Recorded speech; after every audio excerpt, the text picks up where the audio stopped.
Hello everyone, welcome to my mini blog.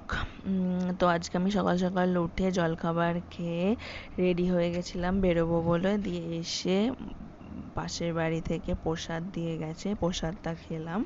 স্নান টান সেরে মা এখানে দেখলাম ছানার বড়া ঝোল করছিল, আর আমার এটা এত ভালো লাগে খেতে। কিন্তু দুপুরে হচ্ছে ইলিশ মাছের ঝাল আর শাক ভাজা দিয়ে খেয়েছি, আর ওটা রাতের জন্য। আর এখানে খেয়ে দিয়ে বৌদি একটা হচ্ছে কর্নেটো দিয়েছিল, ওটাই খাচ্ছিলাম। খেয়ে দিয়ে এই মুভিটা দেখছিলাম। তোমরা কারা কারা এটা দেখেছো কমেন্টে জানিও। তারপরে মা এখানে একটু সেলাই করছিল, সেলাই টেলাই করে আমরা তারপরে শুয়ে পড়েছিলাম। সন্ধেবেলায় উঠে এই যে আই মেকআপটা করেছি, কেমন হয়েছে তোমরা জানিও। সন্ধেবেলায় আবার প্রসাদ দিতে এসেছিল। তারপরে মা সন্ধেবেলায় এখানে গাজরের হালুয়া করছিল। গাজরের হালুয়াটা মা এত ভালো করে কি বলবো। তো তারপরে বাড়ির সামনে দিয়ে এটা যাচ্ছিল।